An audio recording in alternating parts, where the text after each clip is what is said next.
This example shows, as do many others in my book, that it was completely possible, even in the Third Reich, to refuse to obey an order if done in a suitable manner, or at least not follow it to the letter. It goes without saying that the responsibility for such action has to be borne alone by the officer or the man in question. That is also certainly demanded of the modern German soldier.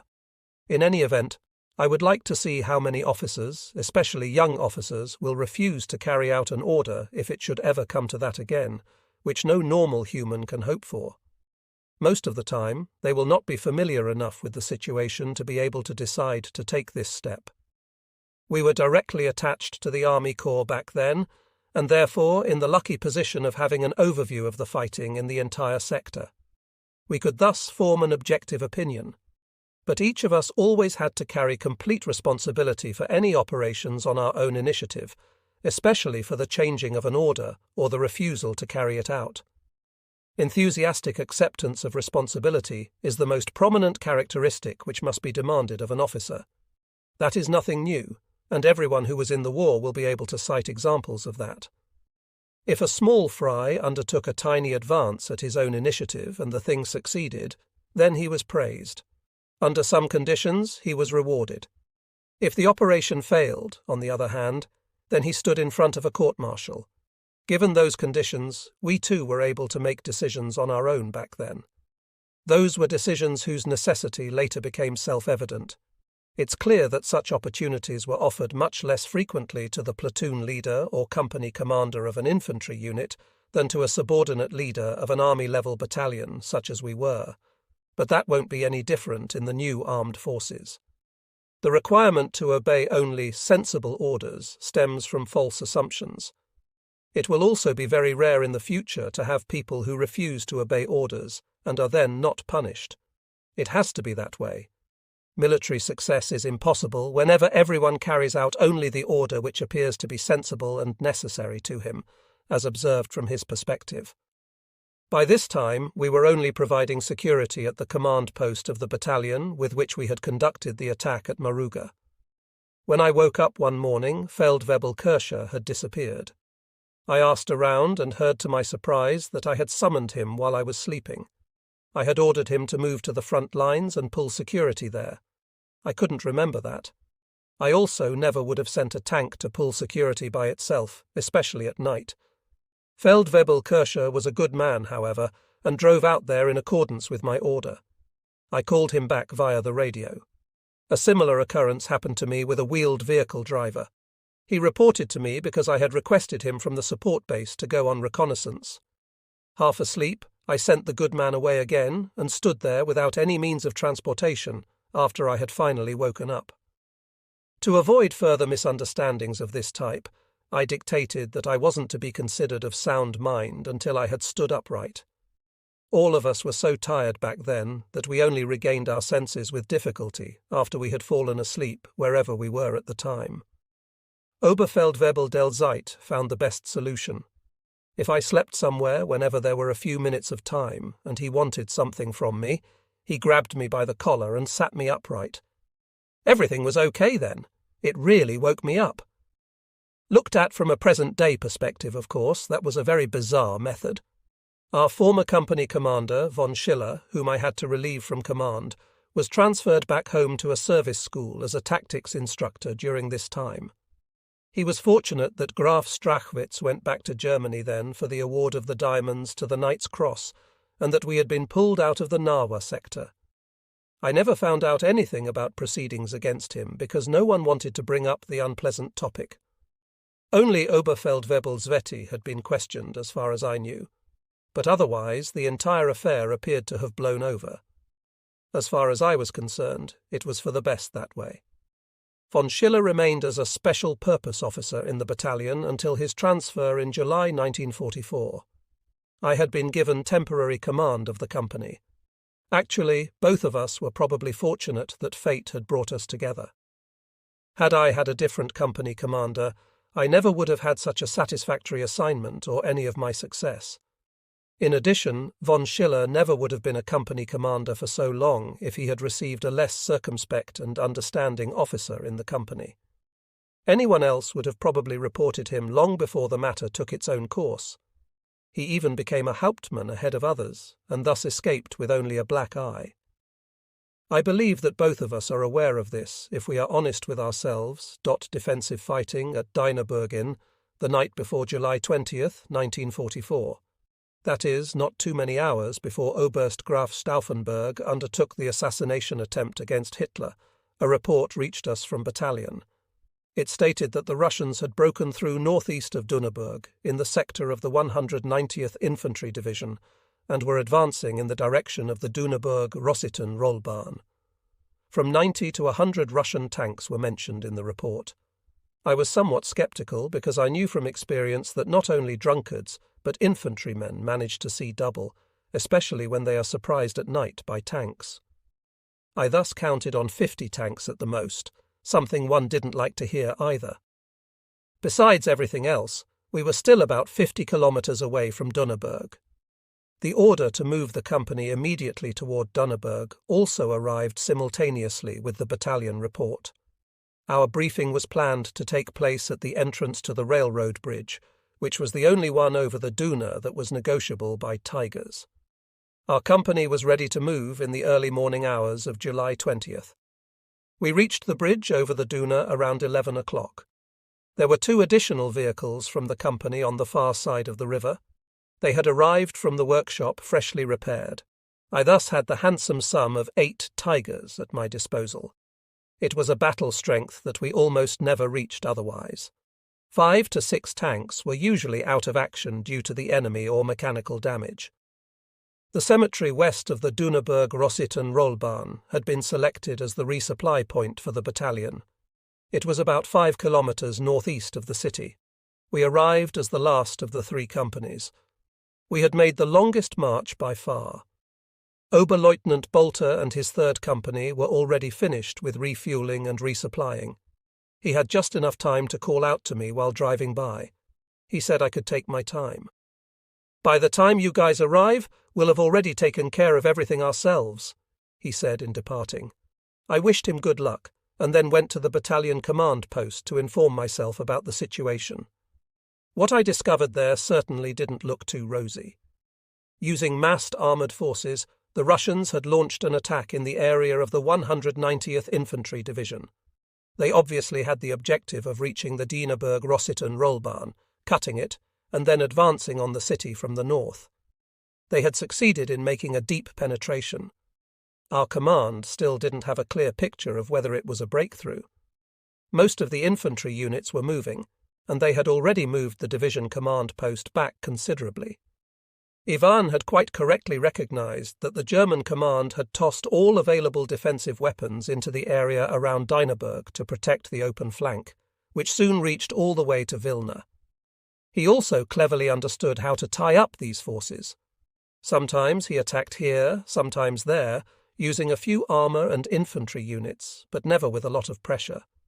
The German front lines were practically stripped of all heavy defensive weapons, so the opportunity for a Russian attack appeared to be more than likely. Success couldn't remain far behind. The Russian objective was to cross the Rollbahn, advance to the west, swing to the south, and take Dynaburg. In the process, they would encircle the 190th Infantry Division and eliminate it. The German command had assembled all the defensive weapons south of Dynaburg. It then shifted back to the other extreme. It concentrated all of the Puck, assault gun, flak, and Tiger units in Dynaburg. From there, it moved them in the direction of Polotsk, with the mission to straighten out the Russian penetration and restore the old front lines. When my company reached the resupply point, we were the last unit. The way things appeared, it promised to be a nice day. It was barely conceivable that the firepower that was already rolling to the east would leave any tanks left for us to knock out. It was noon, and we had just finished topping off and resupplying. The engines were already running when a divisional vehicle suddenly came racing up from the front. A major with red General Staff stripes on his pants jumped out of the vehicle, which was still rolling. He talked excitedly to the first soldier he nabbed. He wanted to talk to the leader of the unit. I stepped in right there. It turned out that the Russians had renewed their attack first thing in the morning. The division command post could not be found anymore at the designated point. The entire situation appeared to be up in the air and critical. Besides everything else, the entire divisional staff had been moved farther to the west a few days before. Only the operations officer had remained behind, and he wasn't able to influence the new commander, an Oberst. We moved out on the Rollbahn towards Rossitten, and then, after about 3 kilometers on the Rollbahn heading east toward Polotsk. We continued obstinately eastward. After all, we had to run into resistance somewhere. The midsummer sun burned down relentlessly. We had to grant our vehicles a maintenance halt every 45 minutes. During such halts, the crews sat on the tanks. The drivers busied themselves with the engines and checked the oil and water. Only one question concerned all of us. What was it like at the front? I suddenly heard noises in the distance. I called up Kershaw and indicated toward the north, where weapons firing was clearly heard, the unmistakable hard barking of tank cannons. Had the Russians already advanced to the west farther north and parallel to us? Acting quickly, I got into the VW Kubel with Kershaw. Using field paths, we took off toward the northwest to the Düneberg-Rossitten Rollbahn. What transpired in front of our eyes is barely capable of description. It wasn't a withdrawal anymore, but a panic-stricken, headlong flight. Everything and everybody was heading toward Düneberg. Trucks, wheeled vehicles, motorcycles. Everything was completely loaded down. No one could be persuaded to stop. It was like a river that swells whenever its tributaries flow into it after a rainstorm. The road could scarcely contain the turbulent traffic. This spectacle said it all to us. It proved that the Russians must have actually penetrated deeper and scared off all the train's elements. The panicky race to the south slowly subsided. Only occasional vehicles still passed by us. Finally, we were able to move toward the north to find out whether the Rollbahn there was still free of the enemy. We had scarcely driven a few kilometers when we saw an Unteroffizier running in the ditch, as if he were running for his life. Agitated, he stopped us and cried out, "There are already Russian tanks in the next village." We were happy to finally discover something definite and took him along in our Kubel, where he started to breathe more easily. But he was visibly nonplussed that we continued to travel north. "I really did see 2 T-34s, he said out of breath. He probably had the impression that we didn't believe him. The Rollbahn soon climbed slightly. Our guest made it clear to all of us that behind the rise, somewhere in the valley, was the village he had mentioned, in which there were already Russian tanks. The village was called Malinava. We left our Kubel on the reverse slope. We crossed the terrain and sought a place where we could see the village without difficulty with the binoculars. It was about 1 kilometer in front of us and was over 1 kilometer long, a typical linear village in Russia. We could clearly make out 2 Russian tanks at the entrance to the village.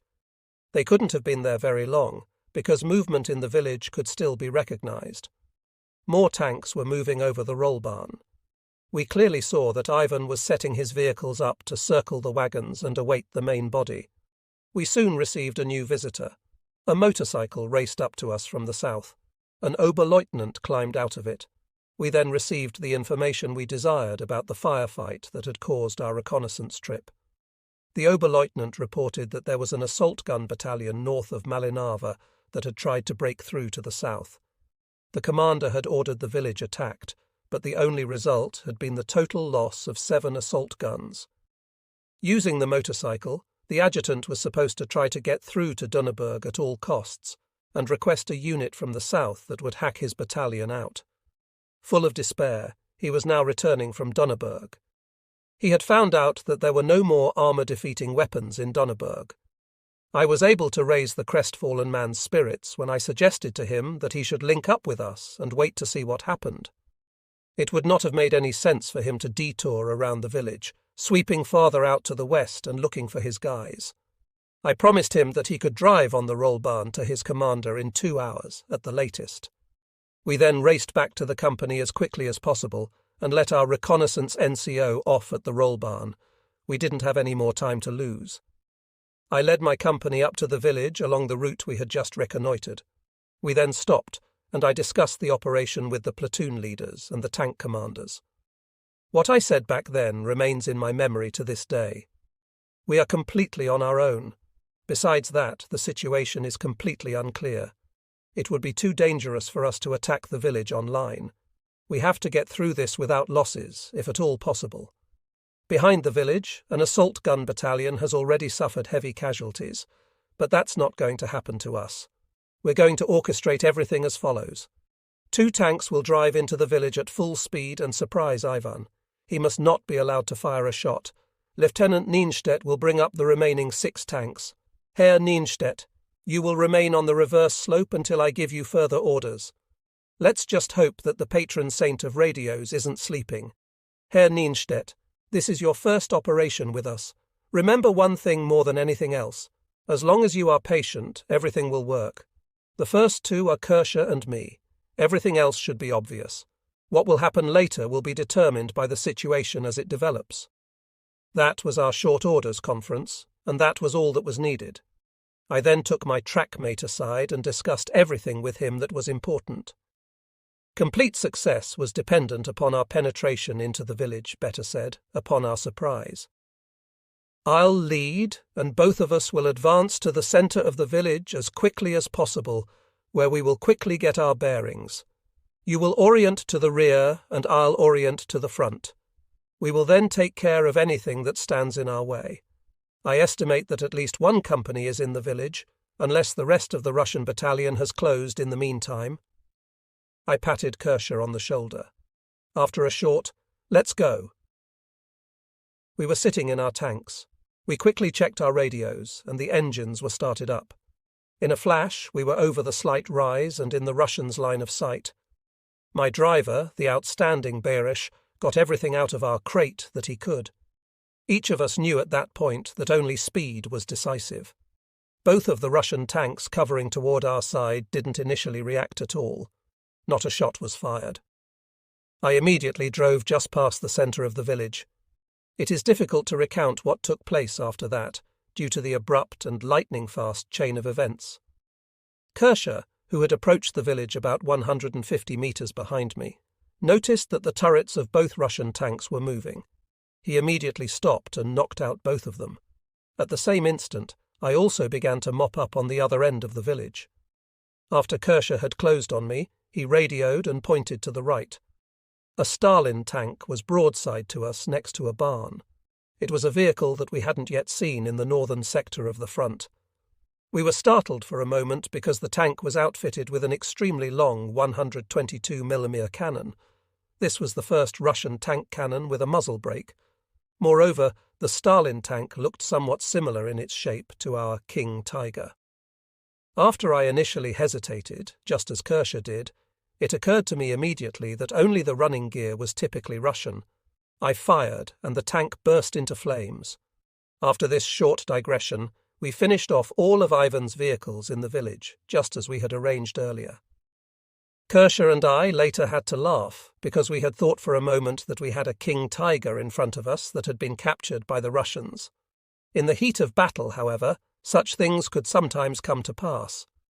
At the same time I started firing in the village, I gave Lieutenant Nienstedt the order to move slowly over the high ground. He was to ensure that no Russians could flee from the village. They could have then warned the main body of the enemy, which was closing. This measure proved to be of great importance for the later conduct of our operation. The entire affair in the village hadn't lasted a quarter of an hour. Only 2 Russian tanks tried to flee to the east. None of the others found any opportunity to move. After my entire company had reached the village and 3 tanks had been positioned to provide cover on the eastern side of it, we dismounted to briefly discuss the new situation. We had reason to be satisfied. The surprise attack had succeeded without a hitch because we had arrived at precisely the right time. As it turned out, the Russians had reported to their unit that everything was in order on the road. The main body could proceed without alarm. Based on that information, we could formulate our new plan. The Russians had dragged their wounded to the road. I had them, together with those capable of walking, brought by the assault gun battalion to Donneberg. We couldn't do anything at all with those people with our assets. Shortly thereafter, a motorcycle with a sidecar came racing into the village from the north. The commander of the assault gun battalion climbed out of it. He was so happy he practically hugged me. He had already given up on his encircled unit. In addition to everything else, we then delivered his adjutant to him. There had been no Russian infantry in the village. Anyone who was still crawling around alive was from the tank crews. They had felt completely safe. To judge by the lack of movement by most of the enemy tanks, the drivers and the radio operators had probably gone out to plunder in the houses when we appeared out of the clear blue. The village was cleared of the enemy. At that point, it was important to advance east to build up a front line as far in that direction as possible. That would make the roll barn negotiable again. I quickly took stock of the situation and sent a standard report to the battalion. One of the battalion's signals sections, mounted in an armoured personnel carrier, had been attached to me. Using medium-wave radio, I gave the commander my location and the results of the engagement, 17 Stalins and 5 T-34S. I also gave him the objective of my new attack, which I had determined myself. It was a village that was located about 10 kilometres east of our present location.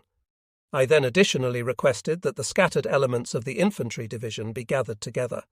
They were to wait until I arrived at the battalion command post with the trucks.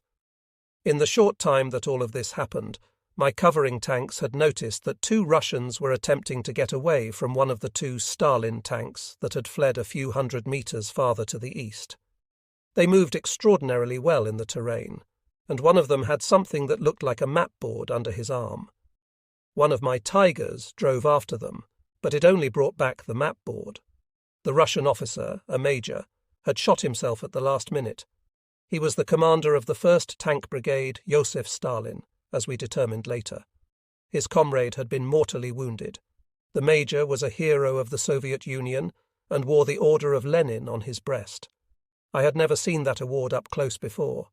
Both of the Soviet officers were buried in the village during the afternoon by their comrades.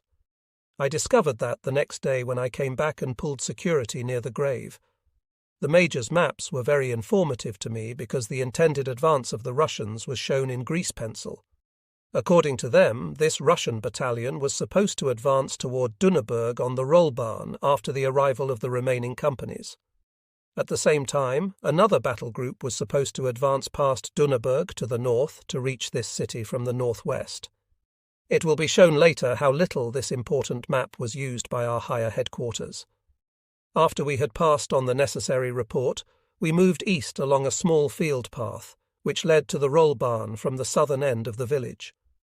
We stopped ahead of each village that we had to drive through and quickly checked things out so as not to be surprised. But nothing could be seen of Ivan anywhere. We thus reached our objective at 5 p.m. without any delays.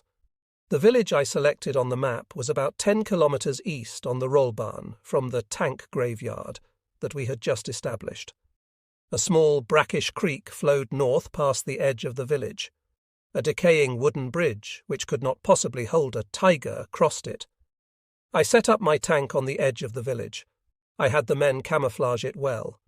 I took Feldwebel Kirscher and Lieutenant Nienstedt in my VW Kubel, which I brought along to every operation whenever possible. The VW always had to drive behind the tanks, except, of course, during battle. It always had to be handy, however, and the driver of the VW had earned his Iron Cross honestly. Because a few VWs were damaged during my beloved reconnaissance missions, they had given me the name VW Death in the battalion. That was a gross exaggeration, however, because I cannot remember one case where we had the total loss of a VW. In any case, even though it was ordered by the battalion to ride in an armoured personnel carrier, we called the things coffins, it was too slow and unreliable for me. That was because the tracks of these half-tracked vehicles frequently jumped off. One then became immobile and wasted a lot of time. The armour plating also wasn't much better than the sheet metal of the Volkswagen. While the battalion radio operator was passing the new location report to the battalion, we were already moving out. We wanted to get to the wider road that the Russians had probably used. According to the map, it ran into the Rollbahn about 10 kilometres north of our village of Malinava. We reached this road after about 4 kilometers and found our suspicions confirmed. Fresh tank tracks. If our luck held, then we could wait there and surprise the remainder of the Russian brigade. That is, of course, assuming that no report about the new situation had reached it yet. One difficulty still had to be cleared out of the way. The road could not be seen from the company's location. On our way back, we looked for and found downstream a usable fording site. We carefully moved the tanks across the creek so none of them became stuck. Everything went well for the first 6 Tigers, but the 7th sank to its hull and could only be freed up with difficulty and by moving it backward. It therefore seemed advisable not to have the remaining 2 tanks drive through the creek. Our 6 cannons would have to suffice to take care of the affair that we had taken upon ourselves. Later on, I would be happy that I had left these 2 Tigers on the near side of the bank. We needed them to help the 6 vehicles involved in the operation cross the creek again. Time was pressing, and I had the 6 Tigers go into position as quickly as possible behind a small rise in the ground. They were set up in such a manner that they had a field of fire onto the road where we expected Ivan. The position was magnificently camouflaged by my men. I then had the commanders come to the high ground. I described the course of the road to them. We controlled from there for a length of about 2 to 3 kilometers. It disappeared behind a rise to the left of us. If the Russians really were to come, just as we wanted them to, then we had to let them move their first tank to just before this high ground before opening fire. By doing that, we could nab the most enemy vehicles. It was only a question of nerves and discipline in ensuring that no one opened fire too soon. But thank God we had practiced that so often already that it had to work. The fields of fire were assigned in detail. In doing so, however, it was only important that the left tank fired at the first tank and the right Tiger fired at the last Russian tank. All Tigers were supposed to open fire at my command simultaneously. I sat in with Kershaw as his radio operator, since my vehicle was one of the 2 that we had not taken along over the creek. Kershaw was the farthest left. If we were lucky, everything would work out just like on the range. I was happy for Lieutenant Nienstedt, who was chomping at the bit to finally get a few enemy tanks in his sights. We were in the greatest suspense for about the next half hour. In such situations, minutes became eternities. We finally recognized some dust clouds to the east. If they weren't from our comrades in the other companies, then they had to be Russians. Using my scope, I was soon able to identify the tanks that were slowly approaching. Our hopes had panned out. Ivan didn't know anything about the bad luck of his advance guard because infantry was sitting on the tanks, the cannons were in the travel position, and the Russians were moving as if on a road march behind the front. We could also make out trucks between the tanks, most likely transporting fuel and munitions. Those guys were moving past us, directly in front of our eyes, as if on parade. At most, they were a kilometre away. 10 to 15 men were standing or sitting on every tank, completely unaware that we were lying in wait for them. Just as the first Russian tank wanted to disappear behind the protective high ground, I gave the order to fire. What then took place would make the heart of every tanker beat faster. I was so beside myself that I jumped out of the tank to better view the spectacle. The panic was unimaginable. Not a single shot was fired from a Russian tank. Naturally, we didn't have any time to spend with the fleeing Russian infantry. After we had finished off all the vehicles, there wasn't a Russian to be seen. They had slunk away into the fields, if they hadn't been surprised on their tanks. The entire column of vehicles was burning. Some of the trucks were overturned. One truck drove into another, and not a single one could escape. By the time the Russians knew where the shooting was coming from, everything had already been knocked out, a truly horrifically beautiful sight. 28 tanks were in front of us, burning and smouldering. With each passing moment, a fuel tank exploded. The ammunition rattled and ripped the turrets apart. We had done a great job. I was firmly convinced that we had given Ivan something to think about. It would certainly suffice to guarantee us a few peaceful nights. We then withdrew our tanks back to the village, and I was happy when I got all of them across the creek. This brackish ditch was welcome protection for the coming night. The communications vehicle passed on the report of our success. My men were then ordered to rest so that they could be alert during the night. I took a radio operator along with me in the Kiebel. He would be used to guide in the supply vehicles. I scurried back in the direction of the roll barn to the forward supply point. The first sergeant had set it up in the vicinity of where the easterly roll barn branched off from the main roll barn. That was the point where we had turned off at noon. He probably still didn't know that he had to look for us in a completely different place from where he assumed we were. I still didn't have any radio contact with him. When we arrived at the support point, there was a big friendly reception for us because the assault gun personnel had already reported our ambush. When we reported the additional kills, however, there was no end to the celebration. The Hauptfeldwebel immediately dispensed a bottle of cognac for every crew. Food, fuel, and ammo were soon ready to roll. Leinecker, my master of the airwaves, assumed the leadership of the column so that the crews were quickly resupplied. I rapidly moved on to the battalion, whose command post was located with the divisional one. I wanted to get informed about the situation and ensure that at least a company of infantry was attached before the onset of darkness. A night-time without our infantry friends was not something we felt comfortable with. The Hauptfeldwebel was instructed to keep trucks ready for transporting the infantry. My commander approached me halfway to the command post. It was as if he had been transformed. He congratulated me on our success and told me about the elation that predominated at division headquarters because the situation had been saved in such an elegant fashion at a critical moment. By the same token, it was also the first big success of the battalion since Major Schwaner had become its commander. He was thus completely satisfied, and the old quarrel between us was buried and forgotten. Men at the front don't hold grudges. On the way to the scene of our operation, I discussed the measures that had to be taken. I also had to describe exactly how we had executed our operation. I mentioned that Ivan would not have had to suffer this setback if he had left 6 to 8 tanks as a reserve outside the village. Schwaner looked pleased at the remark. But then, Herr Carius, you would have certainly taken a beating in the village. I was able to counter by saying that my 6 tigers had been ready to spring to free me in that eventuality, something which had been planned for. But I admitted that everything certainly would not have gone so smoothly. While riding to the front, we encountered the operations officer of the infantry division, who had the misfortune of having to work with the new divisional commander. He had taken a look at the knocked-out Russian tanks on the roll barn, and we discussed the rebuilding of the front line, as had been worked out by division. The new front line was intended to be in place by the following morning, and contact to the north and south was also intended to have been made by then. Major Schwaner placed all of our trucks at the disposal of the infantry for transporting their men. We thus entertained hopes that the front would again be in order by the grey of morning.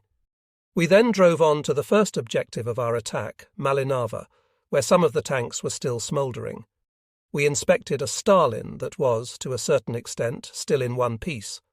The 122 mm long-barreled cannon was already capable of instilling some respect in us. Disadvantageously, one-piece rounds were not used in the Stalin. Instead, the shell and the powder had to be loaded separately. The armour and the shape were better than our Tiger, but we liked our weapons a lot more. A Stalin that had not burned out was supposed to have been brought to Dienerberg for transporting to Berlin, but the Russians didn't allow us any time for that. When we got back to division headquarters, I was introduced to the new division commander.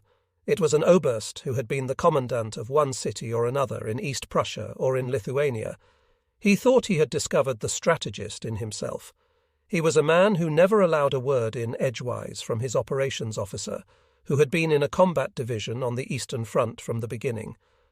I've always regretted having to work with divisional commanders of this calibre, especially in the last weeks and days before my forced departure home. This was especially true after having experienced only terrific men up to then. I still think back to those men with eternal gratitude and the greatest of respect. They were tactically proficient and good human beings. Initially, of course, the Oberst was very nice and asked me to turn in the awards recommendations. He had cigarettes brought to my men. When we started to talk about the evaluation of the captured maps and the statements of the prisoners, however, our opinions began to clash. After a short time, Major Schwaner and I accepted our place, said a short "Jawohl," and left. It should be noted that the Oberst was of the opinion that the Russians had only made the markings on the map to lead us astray. In his opinion, the Russian main thrust would undoubtedly be made east of the Dieneburg-Rossitten-Rollbahn, heading south in the direction of Dieneburg. An envelopment around Dieneburg was entirely out of the question. Unfortunately, a few days later, I would find out with my own body how correct we had been. I had procured a few additional men from a road construction unit for night security. I was able to bring them along in a truck. Such protection was mostly for psychological support. It would be enough, however, if these men paid attention and kept their ears open. That was already help enough for us, as I wanted my crews to rest whenever possible. At the forward supply point, I met Lieutenant Eichhorn. His tank had just come out of the workshop. Along with him and the truck, I drove forward to the company. We arrived there shortly before midnight. Lieutenant Nienstedt made his report. Up to then, everything had been quiet, and nothing had been seen or heard from the enemy. Nienstedt had set up our tanks to pull security at the edge of the village. They were facing the creek and, following my suggestion, arranged so that the vehicles were backed up to the creek. The cannons were turned to the rear, allowing us to quickly back up by driving forward if necessary. This method had always proven effective whenever we were by ourselves in no man's land. At night time, we tankers were somewhat helpless because we could not fire an aimed shot with our weapons. Because of that, every infantryman was in an unquestionably superior position to us, if he had guts and did his work in a halfway clever manner. We went into an abandoned Russian house. The peasants had already left the village in the evening, not perceiving anything good. There, using the map, I discussed with both of my platoon leaders what was supposed to happen during the night on the part of the infantry. The infantry had the mission of digging in about 3 kilometers west of us by the early morning hours. It also had to establish contact with our northern neighbours and then pass us through the new front lines. We therefore had to hold out the few hours until then in no man's land. We sat for about an hour in the abandoned farmhouse, talking good-naturedly, when a guard suddenly came in. He was excited and reported he had distinctly heard Russians calling out to one another in the part of the village on the far side of the creek. That didn't seem possible to us, but we went to our tanks anyway. Lo and behold, the young soldier had heard right. We now had to keep absolutely quiet so as not to draw the Russians' attention to us. All the tank commanders were then informed. That wasn't so easy, as our crews were so sound asleep after the many long nights that it was only possible to wake them by shaking them vigorously. Yelling was impossible, and whispering made little sense with frontline soldiers. I will not repeat what slipped out of the men's mouths in their half-sleep when we tore them from their dreams. I breathed a lot easier when I finally had all of them halfway together. It would have been so easy for Ivan to capture us if he had thought we were still there and kept quiet. The enemy on the far side of the creek became increasingly lively. We soon heard a tank moving on the other side, guided with a lot of yelling and flashlights. It was now time to withdraw behind the village in order to have open fields of fire and be able to survey the situation.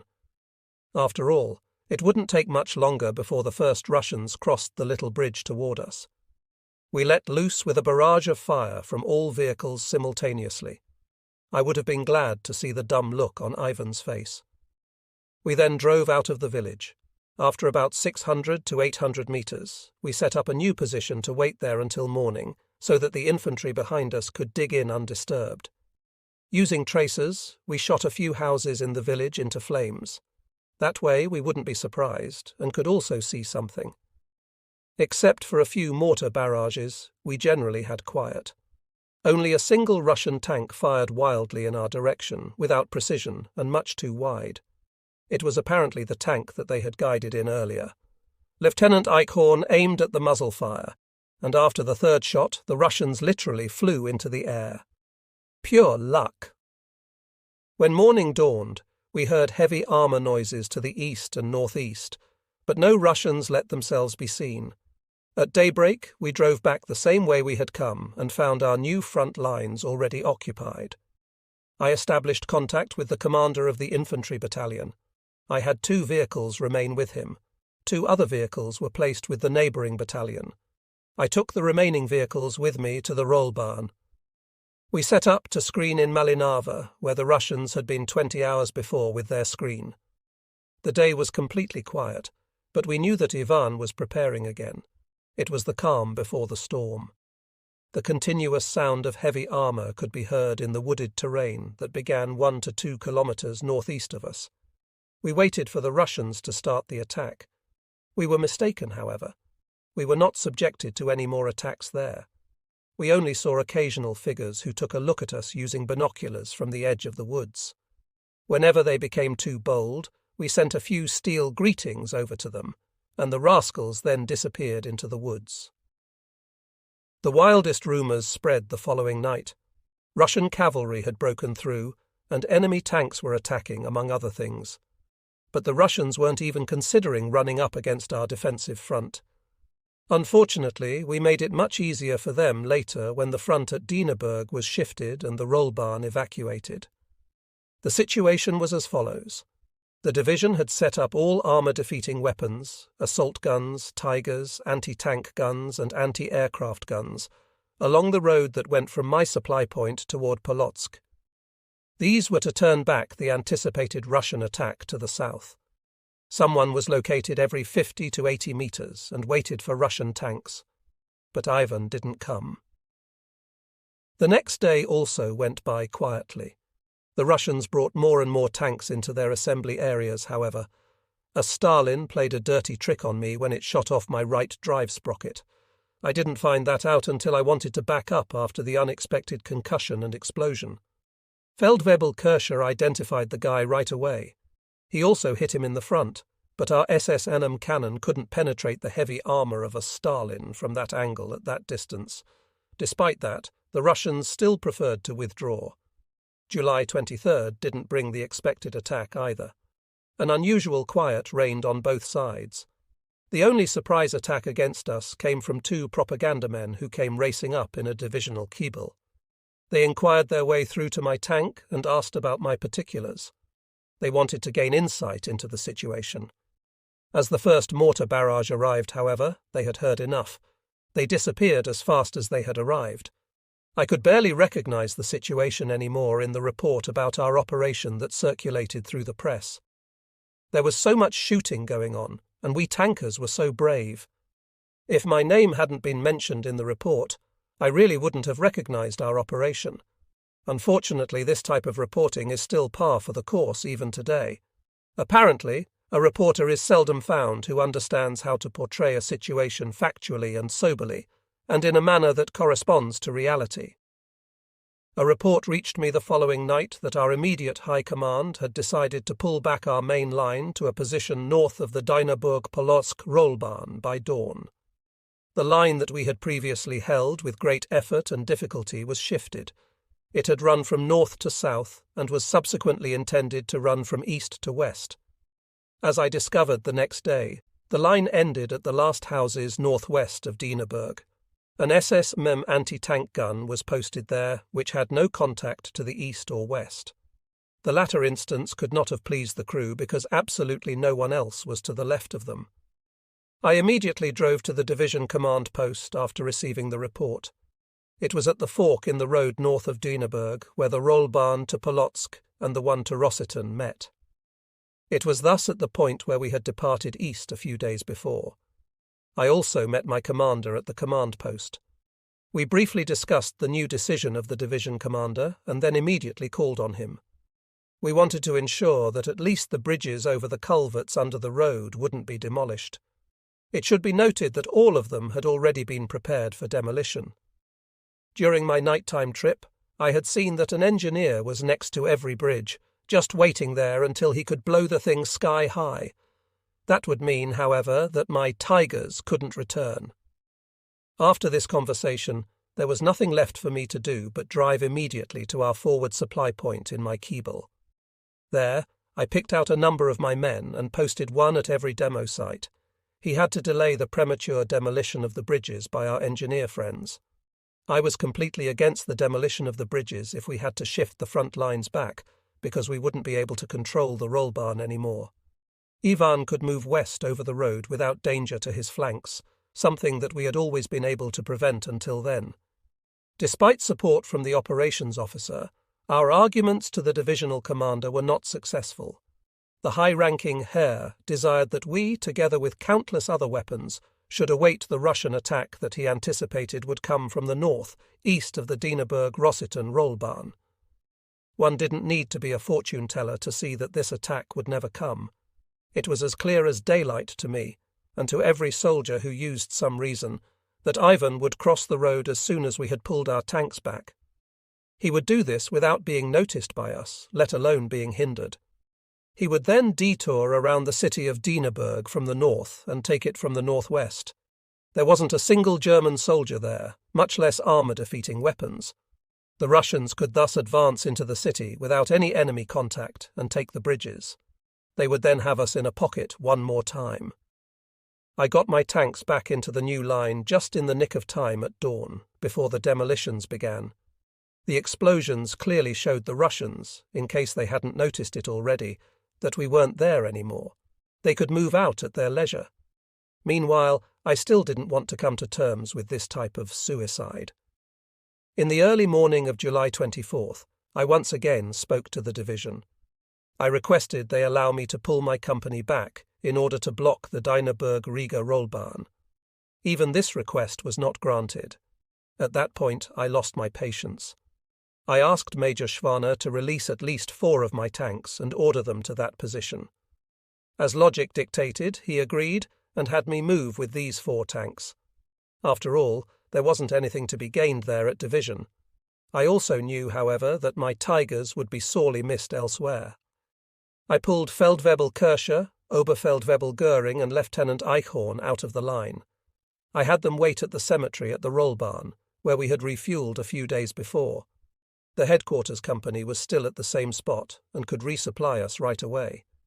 I intended to hold up the Russian tanks for at least 24 hours on the Rollbahn to Riga, which was completely unguarded. Then, when the pressure became too strong, I would pull back to the city and build bridgeheads. We would thus cover the rearward passage of lines by the troops, ensuring that unnecessary casualties didn't arise. As our last action, we would have then driven over the railroad bridge and conducted a passage of lines through the newly established front line west of the Diener. Unfortunately, I was not able to execute this plan to its end. Fate had something else in mind for me. Many will ask themselves with astonishment why we continued to fight on so doggedly after everything already appeared to have been lost. One doesn't have to search very far to find a reason for our behaviour. Everyone in the East, from the high command down to the lowliest platoon leader, was convinced that the enemy had to be kept from the German border for as long as possible to save as many women and children from the Russians as possible. Besides that, it was not permissible to allow the retreat to degenerate into headlong flight in order to prevent even more comrades from being encircled and falling into captivity. If events had taken the course that those who nowadays curse at the evil warmongers had wanted, then many of our women and children, and also many a true comrade, would not be alive now. I believe that every German, if not the entire free world, has come to the conclusion it would have been better for everyone if the Russians had not occupied half of Germany. After all, we didn't fight for a man or a system. On the contrary, we gave our best and our all for Germany, and, in the process, for ourselves. One has to consider our decision to do something on our own initiative from this perspective. We simply didn't want to remain sitting in a trap.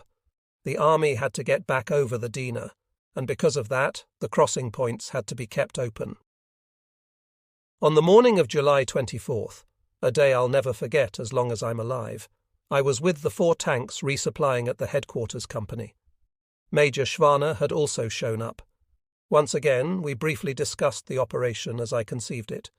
In accordance with the plan, the Tigers, under the command of Lieutenant Eichhorn, were supposed to move through Dunneburg and wait for me at the edge of town on the Rollbahn to Riga. I wanted to drive ahead to reconnoitre the terrain and then meet my people at the agreed-upon place. I still remember exactly how the battalion cook prepared a favourite of mine, cucumber salad, which I hadn't had for a long time.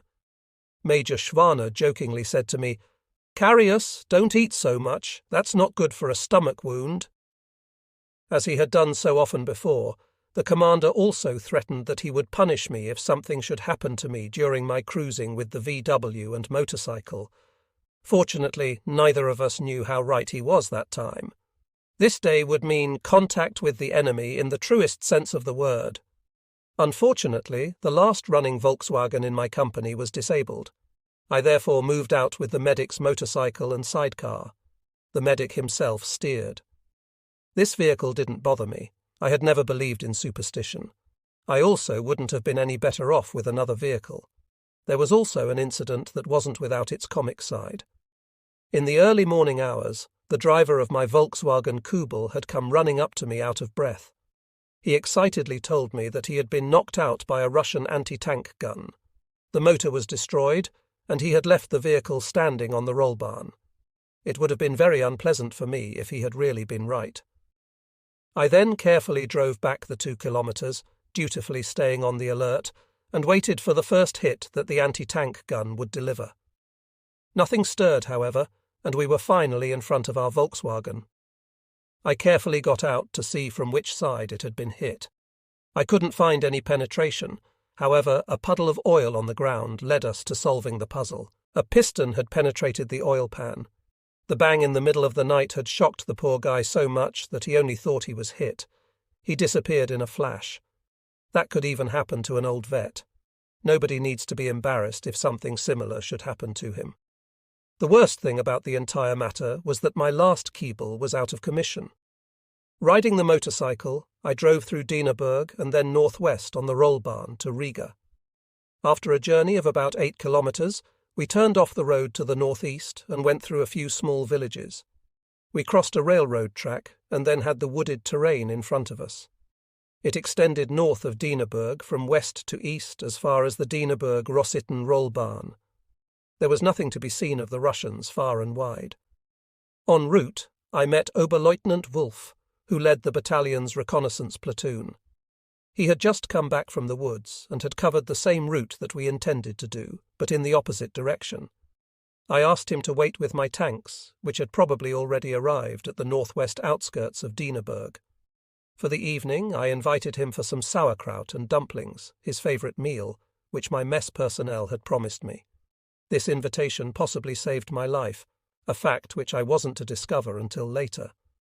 If his Keeble had not been available, I wouldn't have reached the hospital in time. Riding in the motorcycle, we then drove east into the woods until the Dienerberg city line. We turned south and reached the anti-tank gun that formed our boundary on the extreme left of the front, but which didn't have contact to the right. At first, however, the men who were covering to the north assumed we were Russians.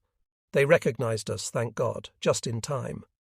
I briefly explained to the commander of the piece what we intended, and that we would soon assume positions to the left of him. If we intended to pull back to Dienerberg, I would inform him. In the meantime, it had become afternoon, and I had returned to my tanks on the Rollbahn. I took along both of the Tigers, which had set up for security about 2 kilometres north of the road. The tank commanders were Eichhorn and Göring. The other 2 tanks followed, and we then drove the same way that I had previously reconnoitred with the motorcycle. We had to cross over a few small bridges after we had turned off the Rollbahn to the northeast. These planned bridges were so short that they held even our tanks. Only one of them was too long. Fortunately, however, we found a ford and finally got to the railroad line without incident. The trains were backed up there, some of them with wounded, and everyone wanted to go to Riga. The line was completely blocked, however. The railroad men were already preparing to leave the trains because they thought the Russians were approaching. They already imagined that they had heard a few shots. When they saw our Tigers, they calmed down again somewhat, especially when I assured them that they could wait with confidence, at least until the evening and our return. Perhaps they could continue then with their trains. They did in fact actually succeed in getting away by train later. I had a man from the reconnaissance platoon placed at each of the bridges we passed, because all of them were already prepared for demolition. The engineers weren't there anymore, by the way, but it would have been easy for anyone to light the fuses before we had returned. I wanted to avoid that at all costs. The engineers had been very active everywhere. They had even turned around the signs in the hope that Ivan would perhaps drive the wrong way. That would succeed with the Americans in certain situations on the Western Front later on, but certainly not with the Russians. We crossed the railroad tracks and approached the village where I wanted to set up my tanks. From the northern edge of the village we had woods in front of us, about a kilometre away. We could cover everything superbly until the night fell. I wanted to drive back to the roll barn at night after a decent-sized salvo of fire. That was so the Russians would think that we were still there. I stopped as I approached the entrance to the village. It was a small village, whose street in the centre made a right-angled turn toward the northwest and continued as a field path. Something or other didn't appear to be right to me. People sometimes get a sort of sixth sense in extraordinary situations in their lives. I looked over the houses with my binoculars and found it strange that there wasn't one person to be seen on the street. The women were gaping behind the windows, however. A boy came running up to me from the village, and I stopped him. I asked the boy in my terrific Russian, "Ruski soldat suda?" Amazingly, he immediately answered, "3 kilometro." How could he know that so well? I had just come through there a few hours before, after all, without noticing one Russian soldier. Lieutenant Eichhorn pleaded insistently with me to drive behind both of the tanks with my motorcycle, because everything also seemed strange to him. Despite that, I drove into the village in front of both of the tanks and directed them into position at the northern edge. I had left Feldwebel Kirscher and Unteroffizier Kramer, the latter in my Tiger, to pull security at the turn-off at the roll barn to Riga. They were supposed to wait there until we came back at the onset of darkness. Nothing stirred far and wide. I drove along the field path in my motorcycle toward the northwest. I wanted to observe the terrain better from some high ground and survey the woods some more. I saw the roof of a farmhouse peek out from behind the high ground. It was to the left of the road. We had passed it a few hours before during our reconnaissance run. We drove just up to the high ground, where I ordered a halt. I then engrossed myself in my mapboard to orient myself on the ground. Suddenly my driver shouted, "Russians in the farmhouse!" They were already firing. I glanced to the left and shouted out, "Turn around!" Loki, the driver, killed the machine, a 700cc Zondap. Everything else happened as fast as lightning. We jumped from the motorcycle. Loki reached the ditch intact, but a shot shattered my left thigh. Crawling, we attempted to get back to the village, but my strength soon left me. I ordered Loki to scram and alert Lieutenant Eichhorn, but the loyal man didn't want to leave me in the lurch. He drove me even crazier with his remarks that Ivan was coming closer and closer.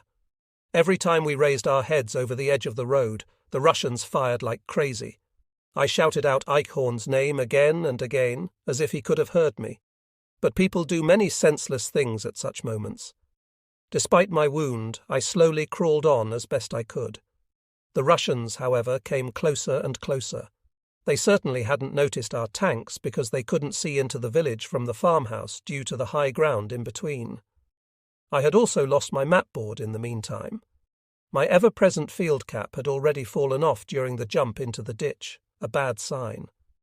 Marwitz, who found it later, saved it as a talisman through the long period of his Russian captivity. In the meantime, the Russians had crossed over the road and into our ditch. Every time we moved, they fired. The bullets whizzing past me didn't hit Loki either because he was covered by me. In the end, he got away with a flesh wound. I intercepted the other rounds. I received a shot that penetrated through my upper left arm and another 4 hits in the back. Because the many wounds, especially those in the back, were bleeding heavily, I was soon completely exhausted and didn't get any farther. When we didn't move anymore, the shooting stopped. Suddenly, my rapidly dwindling will to live was revived. The engine noise of my tanks could be heard clearly, the sound of salvation to my ears. Eichhorn and Goering had heard the shooting and moved out to see what was going on. In addition to my elation, my hopes were revived that I would get out of that fix alive. But then death suddenly stood in front of me. 3 Russians had approached our rear and suddenly surfaced 3 meters behind me. I will never forget that sight for the rest of my life. I was bleeding from my many wounds, had no more strength, and heard the engines of my tigers, which were probably coming too late after all. Like an animal shot in the belly who sees the hunter coming and can no longer escape, I looked around me. A Soviet officer stood in the middle. He called out, "Ruki Virch! Hands up!" The soldiers to his right and left held machine pistols aimed at us. It was fortunate that the Russians were still afraid that I could get the dumb idea to shoot. The same thing would have probably happened to me in his place. He had no idea at all what state of mind I was in. Nothing was further from my mind than shooting. I couldn't think at all at that moment. It would have been impossible for me to draw my weapon since I was lying on my healthy right arm. My tanks came racing up then. With machine guns firing wildly into the area while on the move, they didn't hit anything. The sudden appearance of the tigers naturally gave the Russians a shock. Both soldiers ran away immediately, but the Soviet officer raised his pistol to finish me off. In my condition, I didn't desire to look death in the eye. I turned toward my approaching tanks. That was my good fortune and my salvation. The Russian pulled the trigger 3 times, but he was so excited that 2 shots went wide and only 1 hit. The round went extremely close to the spinal cord in my neck, but miraculously not 1 tendon or artery was hit. So it didn't turn out to be a bullet in the head after all. I was amazed that I was still alive. In any case, if I hadn't turned toward my tigers, the shot would have gone through the larynx, and these lines here would never have been written. Quite literally, my comrades had arrived at the very last second. Lieutenant Eichhorn rolled on past me, while Oberfeldwebel Göring immediately stopped next to me. I am not capable of expressing the wonderful feeling of security that filled me then. The thought didn't even enter my mind that something could possibly happen to me during the continued shooting. Stabsgefreiter Marwitz, Göring's gunner, swung out of his hatch in the turret and landed with a leap in the ditch next to me. He hardly knew where he should start to dress me or apply tourniquets. After all, I was bleeding everywhere. The overalls that I was wearing were just rags. Marwitz unfastened his suspenders and firmly tied off my thigh above the wound. Fortunately for me, these suspenders were of top quality and elastic. Otherwise, I would have lost my leg due to the tourniquet. Afterward, I was often asked whether I had felt pain. No one could imagine how I really didn't feel anything at all as a result of the excitement and the exhaustion from the large loss of blood. I was just pleasantly tired and also afraid of losing consciousness. I perceived the bullets only as blows against me and not at all as pain. When the leg was tied off, Marwitz propped me up from behind onto the rear deck of the tank. Even today, it remains a mystery to me how I got up there at all. I then actually stood behind the turret, one leg hanging loose in the air. I hung on tightly to the edge of the turret. Suddenly, on top of everything else, there was more shooting from behind. It was then clear to me why no Russians had been seen before in the village. A few Ivans had already ventured up to the houses and were surprised by us. When faced with the tanks, they preferred to remain completely under cover. But then they came to life. I called out to Göring to traverse the turret to the rear. He reacted so quickly that he jammed my unscathed foot between the turret and the hull. Because of that, I came within an inch of having permanent injury inflicted on my unscathed leg. Even today, I can't understand why not even one shot hit me while I was standing exposed on the rear of the tank. And shortly before, while dismounting the motorcycle, I had to receive an immediate hit. We fought our way back through the village and reached Oberleutnant Wolf on the outskirts. With clever foresight, he had waited with his Kubel outside the village. By doing so, nothing had happened to him. They then put me, as best they could, in the rear seat of the vehicle. I once again ordered Lieutenant Eichhorn to immediately drive back to the road, just as we had already discussed. He was to blow the bridges, where our people stood as guards and awaited our return. Unfortunately, Eichhorn didn't follow my order. When the Kubel finally moved and I knew I was finally saved, I collapsed completely. I was completely bled out and could only talk softly. Wolf came from Pirmasens, which was only 24 kilometers from my hometown. He held my head in his lap and boosted my spirits. I could only whisper, "Tell my parents how everything was and that I couldn't do anything to prevent it. I feel like it's just about all over for me." Wolf also didn't believe that I would survive the trip, as he later wrote me. But I came home healthy, however, while my comrade died a soldier's death in East Prussia shortly before the end of the war. I didn't come back to my senses until they wanted to transfer me to a medical vehicle. By then, we had long crossed the Duna. I deeply regretted that I had not been able to say goodbye to Kirscher and Kramer. The people attending to me had also dispensed with driving me by the battalion, as I had desired to do prior to my evacuation. Of course, it didn't occur to me why they took everything so seriously as they hurried along.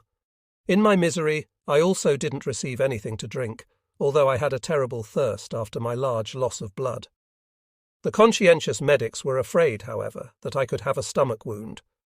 Today I have to agree with them, but back then I cursed up a storm. I had been wounded around 8 p.m. and regained my senses at the main dressing station around 1 a.m. Even today, I see Hermann Wolf dashing about like a madman looking for a doctor. After Wolf had finally found one, the doctor determined that my leg probably couldn't be saved, because it had been tied off for so long. Fortunately, however, blood began to circulate again after half an hour, and no artery had been damaged. I was thus able to keep it. The doctor gave me a shot of morphine. When I woke up again, I was the prisoner of a cast. With the exception of my right arm, my right leg, and my head, nothing could be seen of me. I felt more than uncomfortable. I then received another blood transfusion, after which I noticeably revived. It should be noted that the donor was also someone from Pirmasens. He also wrote me later in the hospital. Like a package, they placed me in the barracks. All the beds around me had been filled with the severely wounded. When I saw the suffering of these comrades, who continuously moaned in agony, I felt, besides compassion, deep gratitude that I had got off relatively well. I didn't feel any pain at all. I had enjoyed unbelievably good luck in that the many shots had not penetrated any nerve endings. I was able to talk in a coherent fashion with the minister who made his rounds in the morning. The first one to visit me the next day was my commander, Major Schwaner. Tears welled up in both our eyes when we saw each other again. I then made my report. Contact made with the enemy. When he saw me, he even forgot to chew me out because of the motorcycle, which was now in the junk pile. It had been the last one in the company. Oberfeldwebel del Zeit appeared after Major Schwaner. I felt how difficult it was for him to keep the truth from me. I then knew for certain that I had to say farewell, the most difficult farewell of my life up to then. Of course, I talked some rubbish about how I would soon be back in the company again. Del Zeit believed even less than I did that I really could keep that promise. As a consolation, the battalion adjutant brought some news along for me. After our big success, the Corps headquarters had turned in my name for the oak leaves. I wouldn't discover until back home that this report wasn't just a consolation. My condition improved noticeably during the day. I noticed this change because I got an urge for a cigarette. The doctor, who wanted to deny me the cigarette, remarked that I had been shot in the lungs, something which strictly ruled out smoking. I continued to plead, however. It was precisely through smoking that I could prove that my lungs were in order. In case my lungs had been penetrated, the smoke would have to escape out of the wounds in my back. The medical man couldn't deny my logic. My persistency in begging had probably convinced him that things were looking up for me again.